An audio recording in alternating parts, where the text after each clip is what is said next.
Karena para bocil itu yakin kalau Sinterklas itu datang emang mau bagi-bagiin hadiah Natal. Hai, welcome back to my channel. Aku Immanuel. Merry Christmas untuk kita semua yang merayakan. Semoga terang Natal membawa kebahagiaan, sukacita, harapan yang baru di masa yang akan datang. Tuhan Yesus memberkati. Spesial malam Natal, di video kali ini aku akan membawakan kasus kriminal yang pernah dilakukan oleh Sinterklas. Kita kan taunya Sinterklas datang bawa sekarung hadiah buat dibagi-bagikan. Kali ini enggak. Perampoknya datang nyamar jadi Sinterklas buat ngerampok bank. Dan aksi Sinterklas gila itu menjadi kasus perampokan paling terkenal di Texas. Bahkan surat kabar memberitakan kasus perampokan itu sebagai kejahatan paling spektakuler dalam sejarah Southwest. Seperti apa kasusnya? Cus tonton video ini sampai habis.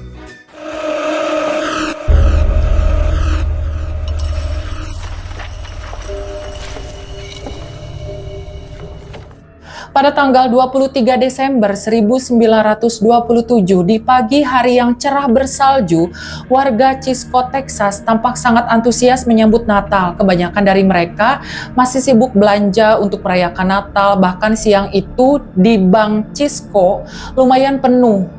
Lagi berdesak-desakan karena kan bentar lagi Natal, fix holiday dong, butuh duit pastinya, jadi ngantri narik-narik duit di bank. Maklum 1927 belum ada m-banking cuy, jadi kalau mau ambil cash ya harus antri di bank. Di lokasi lain yaitu di sebuah kos-kosan di daerah Wichita Falls, berkumpullah 4 orang kisana bernama Marshall Ratliff, Robert Hill, Louis Davis, dan Henry Helms. Dan FYI, empat-empatnya ini emang mantan narapidana yang ogah buat bertobat, cenah. Jadi hari itu mereka emang sengaja kumpulita untuk merencanakan perampokan. Udah disepakati mereka akan menyusup ke bank di Cisco, Texas. Tapi masalahnya mereka kan para mantan napi.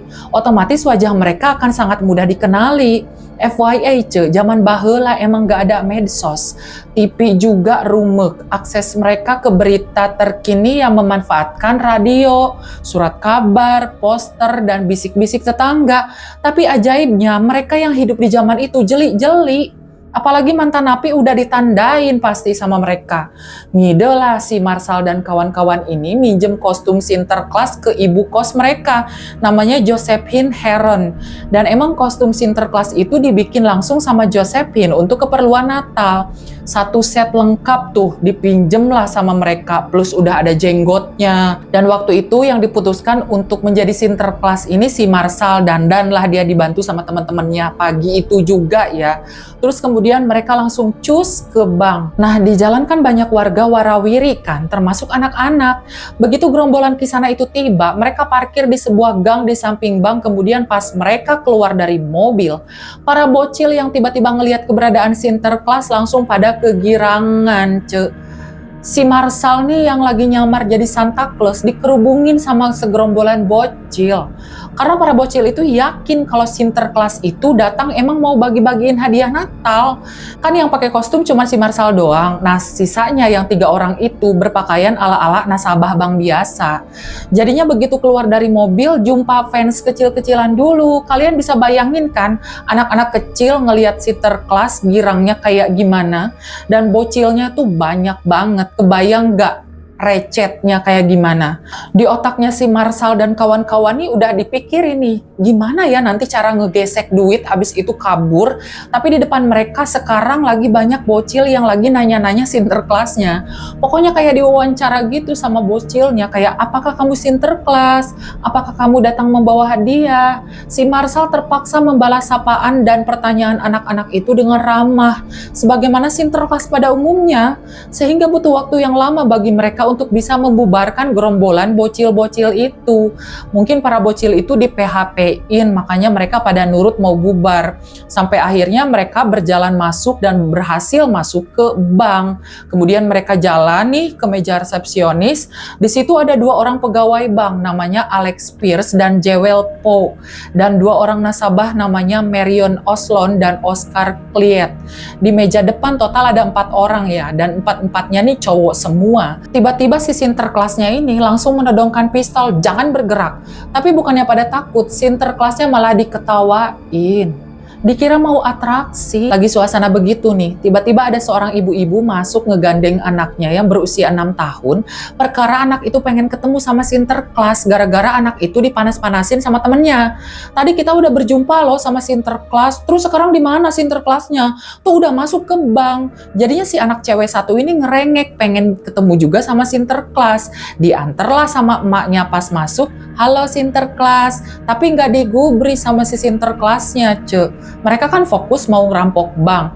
Udah nodongin senjata, karena suasananya malah jadi lawak. 3 orang temennya si Sinterklas nih tiba-tiba mengeluarkan senjata yang sama. Langsung pada diem, semuanya pada kicep. Tahu ternyata Sinterklasnya nggak bercanda, beberapa nasabah langsung kabur dari bank itu. Tapi ada beberapa yang berhasil dijadikan sandera, termasuk anak-anak sekolah dasar. Si ibu yang bawa bocil tadi langsung lari, dia bawa anaknya lompat ke gedung samping sambil teriak-teriak. Itu Sinterklasnya mau ngerampok bank katanya. Dia lari sambil teriak-teriak menuju ke kantor polisi. Sementara di dalam, kasir bank lagi ditodong sama para perampok itu. Sinterklasnya memaksa kasir untuk membuka brankas. Semua uang di bank itu digasak habis, dimasukkan ke dalam karung tempat biasa Sinterklas bawa hadiah. Semua surat berharga termasuk duit receh diambil sama mereka, sehingga total uang yang diambil senilai $12.400 USD dan surat-surat berharga senilai $150.000 USD. Polisi dan para warga yang udah tahu bank lagi dirampok langsung mengepung gedung bank itu, sehingga si gerombolan perampok itu gak bisa kabur. Geng Sinterklas menggunakan para sandera sebagai tameng untuk keluar dari gedung bank. Aku agak kesel sama polisinya di sini nih. Para perampok itu keluar kan, dia bawa sandra kan. Si polisinya langsung menghujani mereka dengan tembakan. Beberapa perampok emang terluka, tapi orang-orang yang dijadikan sandra juga ikutan terluka. Terjadi hujan peluru dan baku tembak sehingga membuat seorang kepala polisi dan salah satu deputinya terluka parah dan meninggal dunia. Kemudian si perampok berhasil melarikan diri, cuma si Louis Davis, salah satu gerombolan bandit itu terluka parah. Mereka langsung masuk ke mobil dan menebar paku-paku di jalan dan hal itu terbukti berhasil. Sehingga para perampok itu berhasil lolos dari kejaran warga dan polisi. Ban mobil polisinya kempes-kempes kena paku pas mereka lagi ngejar si bandit-bandit ini. Tapi di sepanjang pelarian itu si para kisana ini menyadari kalau bensin mobil mereka habis karena si Sinterklas lupa ngisi bensin. Mereka turun dari mobil dan berniat membegal pengendara sekitar. Nemu nih, satu mobil yang dikendarai oleh seorang remaja laki-laki bernama Woodrow Wilson Harris. Waktu itu dia lagi nganter bapak, ibu, sama neneknya untuk berbelanja keperluan Natal. Mobil mereka ini diberhentiin sama para perampok itu. Dan mereka yang di dalam itu disuruh keluar semua. Nih, pinternya si Wilson ya, yang bawa mobil itu. Pas turun nih, dia copot tuh kunci mobilnya sehingga pas para perampok itu naik, mobilnya nggak bisa dinyalain. Sementara di belakang sana, warga dan polisi udah mulai mendekat sehingga para bandit itu kabur, masuk ke padang rumput melewati kaktus-kaktus, masuk ke hutan membawa 2 orang sandera coba. Tapi pas udah jauh, si Sinterklas itu baru inget tas berisi uang hasil rampokan mereka ketinggalan di mobil, dan si Louis yang terluka parah juga ketinggalan di mobilnya si Harris. Ya otomatis pas mobil itu dibuka cilukba, si Louis habis jadi bulan-bulanan warga. Berita tentang perampokan sudah menyebar nih. Seluruh petugas dan warga berdatangan dari seluruh negara bagian untuk melakukan perburuan besar-besaran. Sementara si Louis, salah satu bandit yang ketinggalan di mobilnya si Harris, meninggal akibat luka tembakannya yang parah. Jadi pas ditemukan di dalam mobil tuh dia udah kondisinya sekarat. Tapi hari itu baik polisi maupun warga gagal menemukan para bandit itu, sehingga pencarian akan kembali dilakukan keesokan harinya. Di malam hari, lagi-lagi 3 bandit itu ngebegal mobil yang dikendarai oleh seorang laki-laki bernama Carl Weil dan ayahnya. Berhasil. Cuma si Weil tetap dibawa, dijadikan sandera buat dijadiin sopir mereka, kecuali bapaknya dilempar keluar. Cuman waktu itu bapaknya si Wiley bawa pistol, jadi pas mobil itu hendak kabur, dia ngarahin pistolnya ke mobil itu, tapi sayang pelurunya nyasar ke anaknya. Jadi si Weil nyetir sambil nahan sakit. Aku nggak nemu spesifiknya di area mana si Wael ini terkena tembakan. Yang jelas lagi-lagi para bandit itu berhasil kabur, kemudian mereka bersembunyi. Nah, pas lagi sembunyi, kan mereka kelelahan, kelaparan. Si bandit-bandit itu cuma bawa bekal jeruk. Akhirnya itu jeruk dibagi-bagi lah. Si Wiley yang jadi sandera selain terluka, dia kelaparan juga dong. Si Wiley mau minta jeruknya ke bandit-bandit itu, tapi nggak dikasih. Cek, minta dong jeruknya, aku juga lapar. Apaan sih? Sana, sana, sana. Kayak gitu. Segigit aja nggak dikasih. Jadi mereka bertiga nih, si Marshall, si Robert, sama si Henry, nggak mau ngebagi jeruknya buat si Wiley. Jadi si Wiley ya udah dibiarkan kelaparan gitu aja. Malam itu mereka bermaksud ngebegal mobil lagi dan ngebebasin si Wiley. Ya udah si Wiley pergi gitu aja, tapi dia berusaha jalan ke kantor polisi, kemudian dia laporan. Dia ceritakanlah kalau para bandit itu kehabisan makanan dan di tubuh mereka banyak luka-luka, Pak, katanya.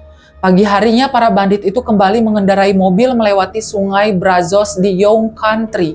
Di jalan mereka ketemu nih sama polisi. Pas dideketin sama polisinya, tiba-tiba mobil itu mundur dan berbelok dengan tajam. Karena kan si Wiley sempat ngelapor ke polisi tentang keberadaan mereka. Dan rencana mereka hari itu mau kemana, mau kabur kemana. Jadi polisi udah tahu si para bandit itu bakal ngelewatin jalan itu pasti. Dan pas ketemu, mobil berisi para bandit itu langsung didor. Lagi-lagi baku tembak antara polisi dan para bandit nih. Si bandit-bandit itu masuk ke ladang minyak dan keluar dari mobil, kemudian mereka berlari ke arah sumur minyak. Kali ini pas lagi kejar-mengejar, polisi berhasil melumpuhkan salah satu di antara mereka, yaitu Marshall. Si Sinterklas ketangkep. Sementara dua orang lagi temennya berhasil kabur masuk ke dalam hutan. Cuma nggak lama dari itu polisi makin gencar nih. Pencarian besar-besaran dilakukan dengan keadaan yang terluka dan tidak memiliki cukup makanan. Akhirnya Robert dan Henry berhasil ditangkap di Graham, Texas pada tanggal 30 Desember. Kemudian mereka bertiga diadili dan Marshall dijatuhi hukuman penjara seumur hidup. Kemudian lanjut si Henry yang sidang, dia diadili dan dia dijatuhi hukuman mati. Kemudian si Robert diadili, awalnya dia divonis hukuman mati, tapi melalui pembelaan pengacaranya, Robert jadinya dihukum penjara seumur hidup. Karena dia dulunya pernah tumbuh di lembaga pemasyarakatan anak di bawah umur dan merupakan anak yatim piatu. Jadi dari kecil dia udah hidup susah, jadi jurinya kasihan. Kenapa cuma si Henry doang yang dihukum mati? Sebentar, si Marshall baru diadili atas kasus perampokannya aja. Sementara dia punya dosa lain nih, yaitu membunuh 2 orang polisi. Akhirnya, dia disidang lagi untuk kasus pembunuhan dan dia juga dijatuhi hukuman mati dan dia akan dieksekusi di kursi listrik. Selama menunggu hukuman matinya, ibunya Marshall memberikannya fonograf putar dan beberapa piringan hitam berisi lagu-lagu gospel dan ayat-ayat Alkitab. Jadi menjelang para napi dieksekusi nih, biasanya mereka dikasih kesempatan untuk bertobat. Tiba nih waktunya si Henry dulu yang akan dihukum mati pada tanggal 6 September 1929. Tapi tiba-tiba si Henry pura-pura gila supaya nggak jadi dihukum mati. Jadi katanya gini, pokoknya dia kayak meraung-raung gitu kayak orang kesurupan. Terus ditanyakan sama polisinya, "Saha ieu?" Aing Rapunzel. Kayak gitu. Ya semacam gimana lah kayak orang kesurupan. Tapi jurinya nggak percaya sehingga ya selesai langsung dieksekusi akhirnya. Jasadnya dibawa ke keluarganya, tapi keluarganya nggak mau nerima dan akhirnya jasadnya dikembalikan ke negara untuk dimakamkan. Nah, si Marshall yang ketakutan setelah tahu temennya mati dieksekusi, tiba-tiba dia juga ngide ikutan pura-pura gila. Tapi kali ini aktingnya tokcer. Dan hal itu sempat membuat sipir penjara lengah sehingga pada tanggal 18 November 1929, Marshall mencoba melarikan diri. Dia juga membunuh seorang penembak jitu. Tapi akhirnya dia berhasil ditangkap dan dipukuli sampai pingsan, abis itu dilempar lagi ke selnya. Warga yang mendengar desas-desus tentang kelakuan Marshall selama di penjara tentu marah dong. Mereka menerobos masuk ke sel untuk menangkap Marshall. Jadi sel itu digerebek sama mereka sampai polisinya nggak bisa apa-apa. Sampai si sipirnya aja ikutan digebukin karena ngelindungin si Marshall. Kemudian si Marshall diarak nih keluar penjara. Ya polisi sama sipir nggak bisa ngapa-ngapain, soalnya masyarakatnya tuh heboh pokoknya hohah gitu waktu itu. Kemudian mereka bikin tali gantungan dari kabel, rencananya si Marshall ini mau digantung. sama mereka, sama masyarakat. Tapi pas si Marshall mau digantung, keberatan. Jadinya talinya putus, dicoba lagi kedua kalinya, berhasil. Ngek, mati. Diadilinya sama masyarakat, jadinya, bukan sama pengadilan. Harusnya kan nggak boleh sebetulnya, tapi pengadilan pun yang nggak bisa ngapa-ngapain karena benar-benar sekeos itu. Keesokan harinya, jasadnya Marshall dipajang di sebuah toko furniture untuk jadi tontonan. Kemudian seorang hakim memerintahkan untuk mengamankan jasad itu supaya nggak jadi tontonan orang. Akhirnya jasad Marshall diambil sama ibunya. Entah sebuah kebetulan atau tidak, pas jasadnya si Marshall udah dikasih petikan, digotong, mau dibawa masuk ke mobil. Tiba-tiba ada Sinterklas muncul lewat di depannya si Marshall. Sinterklasnya itu lagi mimpin parade Natal. Nah, dari keempat bandit itu kan hanya ada satu orang yang selamat, yaitu Robert Hill. Jadi pengacaranya Robert menggambarkan bagaimana kehidupan Robert sejak kecil. FYI, si Robert ini, dia itu anak yatim piatu sejak kecil, yang kemudian dibesarkan di sebuah lembaga pemasyarakatan khusus anak laki-laki. Maksudnya di sini waktu kecil dia emang bukan napi ya. Soalnya lembaga pemasyarakatan anak di Amerika itu berfungsi juga sebagai tempat penampungan bagi anak-anak yatim piatu. So, Robert tumbuh dan sekolah di sana. Dan ketika remaja, dia dihukum karena pencurian kecil-kecilan untuk barang-barang perintilan yang nggak bernilai, barang-barang remeh-temeh. Sehingga dia dipenjara selama 2 tahun, dan di penjara itu dia ketemu sama si Marshall, si Sinterklas itu. Join lah dia jadi budak baong juga, ngerampok bank. Nah, karena jurinya kasihan, si Robert dihukum penjara selama 99 tahun akhirnya. Dan Robert berjanji akan berkelakuan baik selama di penjara, cenah. Emang dasar bangor sih, kabur ternyata. Waktu itu si Robert nih dapat tugas ceritanya membersihkan ladang. Begitu para petugas lengah, cus lah dia lari.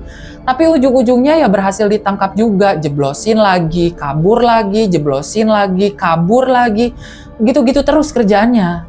Akhirnya karena capek, ya udah Robert memilih menetap di penjara aja lah. Hingga akhirnya dia dibebaskan setelah melewati masa hukuman selama 15 tahun. Karena Robert diberikan pengampunan bersyarat oleh Gubernur Stephenson pada tahun 1945. Kemudian setelah bebas, Robert bekerja di sebuah perusahaan konstruksi sebagai petugas gudang. Dia bisa beli rumah, jadi pelayan gereja, dia menikah, dan dia benar-benar berubah. Dia jadi warga teladan sehingga Gubernur Stephenson mengubah pengampunan bersyaratnya menjadi pengampunan penuh pada tahun 1964. Robert menjalani hidupnya dengan baik hingga akhirnya dia meninggal pada tahun 1996 sebagai warga negara Amerika yang baik. Dari kasus ini ada hal yang mungkin bisa kita ambil hikmahnya. Nasibnya si Robert dari kecil mungkin gak beruntung. Setelah dewasa dia salah memilih jalan, tapi akhirnya hidupnya dipulihkan. Pelajaran yang bisa aku ambil adalah sekotor apapun dosa kita di mata Tuhan, kita tetaplah berharga. Selama kita mau bertobat minta pengampunan sama Tuhan, Tuhan pasti akan memulihkan hati kita dan hidup kita. Karena Tuhan itu baik. Well, sekian dulu videonya. Buat kalian yang tahu lebih banyak tentang kasus ini, boleh silakan tulis di kolom komentar untuk melengkapi. Dan buat yang gak sengaja klik video ini, boleh tinggalkan jejak dengan cara klik like, subscribe, dan nyalain lonceng notifikasinya. By request, apapun itu kasus kriminal, teori konspirasi, sejarah, biografi, dan misteri, atau apapun yang kalian mau untuk aku bahas di channel ini, silakan tulis di kolom komentar. Sekali lagi aku ucapkan selamat Natal dan menyambut tahun baru 2025. Tuhan Yesus memberkati. Dadah!